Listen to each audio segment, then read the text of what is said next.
Hi అండి. అందరికీ నమస్కారం. Welcome to my channel. ఈ వీడియోలో ఏపీ ప్రభుత్వ ఉద్యోగ పెన్షనర్లు 2025, 26 ఆర్థిక సంవత్సరానికి సంబంధించి ఆదాయపు పన్ను ముఖ్యాంశాలు, టాక్స్ స్పెషల్ ఎపిసోడ్. పూర్తి డీటెయిల్స్ అయితే వీడియోలో తెలుసుకుందాము. వీడియోని ఎక్కడ గాని స్కిప్ చేయకుండా ఎండ్ వరకు చూసేయండి. అప్పుడే ఇన్ఫర్మేషన్ పూర్తిగా అర్థమవుతుంది. అలాగే వీడియో చూస్తున్న ప్రతి ఒక్కరు వీడియోకైతే లైక్ చేయండి ఫ్రెండ్స్. ఈ వీడియోని తోటి ఉద్యోగ పెన్షనర్ మిత్రులతో అయితే షేర్ చేయండి. కొత్తగా చూస్తున్నవారు ఇంకా ఎవరైనా మన ఛానల్‌ని సబ్స్క్రైబ్ చేసుకున్నట్లయితే వెంటనే మన ఛానల్‌ని సబ్స్క్రైబ్ చేసుకోండి. దీని ద్వారా నేను చేసే లేటెస్ట్ వీడియోస్ అన్నీ మీ వరకు రీచ్ అవుతాయి. ఇక ఆలస్యం చేయకుండా వివరాల్లోకైతే వెళ్ళిపోదాము.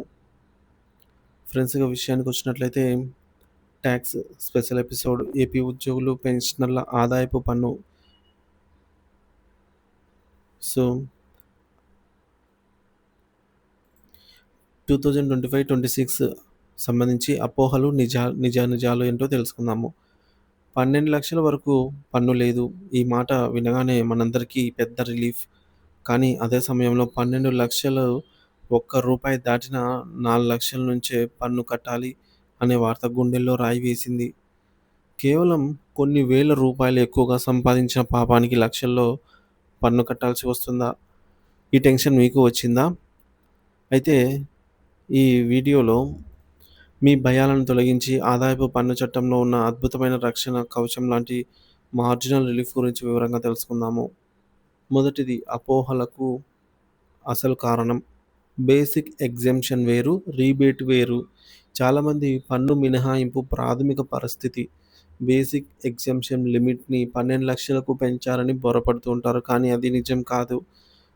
ప్రభుత్వం చేసింది వేరే. ప్రాథమిక పరిమితి బేసిక్ ఎగ్జెంప్షన్ లిమిట్.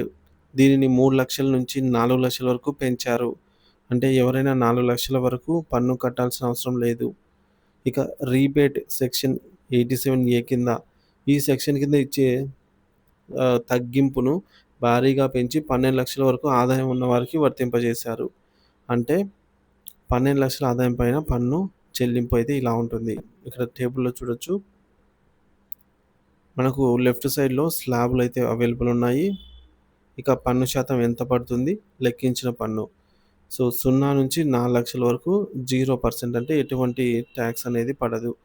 4,00,000 రూపాయల నుంచి 8,00,000 వరకు 5% ట్యాక్స్‌తో 20,000 రూపాయలైతే అదనంగా ట్యాక్స్ పడుతుంది. ఇక 8,00,000 రూపాయల నుంచి 12,00,000 వరకు 10% ట్యాక్స్‌తో 40,000 వరకు ఉంటుంది.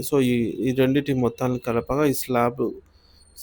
సెకండ్ స్లాబ్, థర్డ్ స్లాబ్‌లలో మనకు పడిన పన్ను 20,000, 40,000 కలపగా మొత్తం 60,000 రూపాయలు 12,00,000 వారికి వర్తిస్తుంది. కానీ పైన లెక్కించిన ప్రకారం మీ పన్ను 60,000 రూపాయలు. అయితే మీకు ఆదాయపు పన్ను 12,00,000 లోపు ఉన్నందున ప్రభుత్వం సెక్షన్ 87A కింద రీబేట్ ఈ మొత్తం 60,000ను రీబేట్‌గా తిరిగి ఇచ్చేస్తుంది.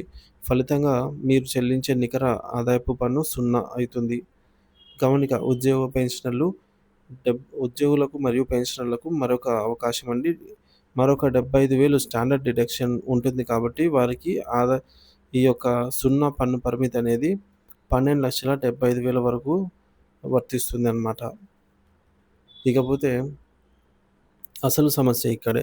12,00,000 దాటినప్పుడు వచ్చే పన్ను పర్వతం. ఇప్పుడు అసలు సమస్యను పరిశీలిద్దాము. ఒక వ్యక్తి అనే ఒక వ్యక్తి ఆదాయం 12,00,000 రూపాయలు అనుకుందాము. అతను చెల్లించే పన్ను 0. ఎందుకంటే రీబేట్ వల్ల 0 అవుతుంది. అతని దగ్గర ఎంత ఉంది? అతను సంపాదించింది 12,00,000. అతని దగ్గర ఉన్నది కూడా 12,00,000 అన్నమాట. అదే బి అనే వ్యక్తికి ఆదాయము 12,10,000 రూపాయలు అయింది. ఇతని ఆదాయము 12,00,000 అనేది దాటింది కాబట్టి ఇతనికి రీబేట్ అనేది వర్తించదు. అతను స్లాబ్ ప్రకారంగా పూర్తి పన్ను కట్టాలి. అంటే పూర్తి పన్ను కట్టాలంటే జస్ట్ కేవలం 10,000 ఎక్స్‌ట్రా వచ్చింది. ఎంత పన్ను పడుతుందో చూద్దాము. లెక్కించిన పన్ను 12,00,000 వరకు 60,000 రూపాయలు కట్టాలి. అలాగే ఈ యొక్క అదనపు 10,000 మీద 15% స్లాబ్ ప్రకారంగా 1,500. మొత్తం 61,500 పన్ను కట్టాలి. అంటే ఎక్కువ సంపాదించినందుకు అతనికి చేతికి వచ్చేది 12,00,000 ఆహ్, 12,10,000 నుంచి 61,500 పోగా 11,48,500 మాత్రమే. ఇది ఏ అనే వ్యక్తి ఆదాయం కంటే చాలా తక్కువగా ఉంది. ఇది ఎంతవరకు న్యాయము? సో, కేవలం 10,000 ఎక్స్‌ట్రా సంపాదించుకున్నందుకు అతనికి చాలా అన్యాయం జరిగిందనే చెప్పాలి. సో, మీ రక్షణ కవచం, సో, ఇలాంటి వారి కోసమే మార్జినల్ రిలీఫ్ అనేది తీసుకొచ్చింది ప్రభుత్వం. సో, ఈ రకమైన తీవ్రమైన అసమానతను, అన్యాయాన్ని నివారించేందుకు ఈ ఆదాయపు పన్ను చట్టం మనకు మార్జినల్ రిలీఫ్ అనే అద్భుతమైన సౌకర్యాన్ని కల్పించింది. దీని వెనుక ఉన్న సువర్ణ పత్రం, గోల్డెన్ రూల్ చాలా సులభం.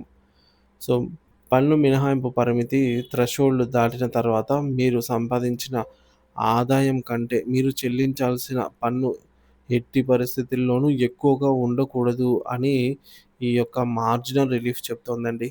సో, మనము 12,00,000 కంటే కేవలం 10,000 మాత్రమే ఎక్కువ సంపాదించాం. కానీ కట్టాల్సింది 61,000. క సో, ఈ విధంగా ఎక్కువ సంపాదించిన అమౌంట్ కంటే టాక్స్ ఎక్కువ పడుతుంటే, సో, ఇక్కడ మనకు మార్జినల్ రిలీఫ్ అనేది అడ్డుపడుతుందనమాట. ఎలా అంటే మార్జినల్ రిలీఫ్ ఎలా పనిచేస్తుంది ఉదాహరణతో సులభంగా తెలుసుకుందాము. సో, పై వ్యక్తి బి అనే వ్యక్తి ఈ వ్యక్తికి ఈ సూత్రాన్ని మనమైతే ఇంప్లిమెంట్ చేద్దాము. ఆదాయం అదనపు ఆదాయం 10,000. సో, రూ. 10,000 లెక్కించిన పన్ను 61,500 అవుతుంది. న్యాయ సూత్రం ఇక్కడ చెల్లించాల్సిన పన్ను 61,500, అదనపు ఆదాయం కేవలం 10,000 కంటే చాలా ఎక్కువగా ఉంది. సో, వచ్చిన ఆదాయం కంటే చెల్లించాల్సింది చాలా ఎక్కువగా అయితే ఉందన్నమాట. సో, ఇది అన్యాయం కాబట్టి ఇక్కడ పరిష్కారం ఏమిటంటే, బి అనే వ్యక్తి చెల్లించాల్సిన పన్ను అతని అదనపు ఆదాయానికి అంటే రూ. 10,000 ప్లస్ సెస్ కడితే సెస్‌కు పరిమితం చేయబడుతుందన్నమాట. సో, లభించే మార్జినల్ రిలీఫ్ ఎంత అంటే 61,500 నుంచి రూ. 10,000 పోను 51,500 అతని దగ్గరే ఉంటుందన్నమాట. సో, అతనికి ఇంత మొత్తంలో పన్ను మినహాయింపు అనేది లభిస్తుంది. సో, ఈ విధంగానే మరొక ఉదాహరణతో చూద్దాము. సో, మీ ఆదాయం 12,50,000 అయితే అదనపు ఆదాయం 50,000గా ఉంది. సో, మరి ఇక్కడ లెక్కించిన పన్ను సుమారుగా రూ. 67,500 అవుతుంది. ఇక్కడ కూడా లెక్కించిన పన్నే ఎక్కువగా ఉందన్నమాట. ఆదాయం తక్కువగా ఉంది. న్యాయ సూత్రం. సో, ఈ అదనపు ఆదాయం ఏదైతే ఉందో, సో, దీనికంటే పన్ను ఎక్కువగా ఉంది కాబట్టి మీరు చెల్లించాల్సిన పన్ను 50,000కు పరిమితం అవుతుంది. అంటే ఇక్కడ మీకు రూ. 17,500 మార్జినల్ రిలీఫ్ లభిస్తుంది. సో, మీరు గుర్తుంచుకోవాల్సిన ముఖ్య అంశాలు. 12,00,000 వరకు జీరో టాక్స్ అనేది రీబేట్ వల్ల, బేసిక్ లిమిట్ పెరగడం వల్ల కాదు. సో, ఆ పరిమితి దాటగానే భారీగా పన్ను కట్టాలనేది కేవలం అపోహ మాత్రమే. అదనపు ఆదాయం కన్నా పన్ను మొత్తం ఎక్కువగా ఉంటే మార్జినల్ రిలీఫ్ అనే రక్షణ కవచం మిమ్మల్ని కాపాడుతుంది అనేది మీరు గుర్తుంచుకోవాలి ఫ్రెండ్స్. దీనివల్ల మీరు ఎక్కువగా సంపాదించినందుకు ఎక్కువగా నష్టపోరనమాట ఆర్థికంగా. కాబట్టి ఇకపై ఎలాంటి ఆందోళన లేకుండా మీ ఆర్థిక ప్రణాళికలు చేసుకోండి. ఆదాయ పన్ను చట్టంలోని సహాయకర నిబంధన గురించి మీ తోటి ఉద్యోగ పెన్షనర్లకు కూడా తెలియజేయండి. Thank you for watching this video.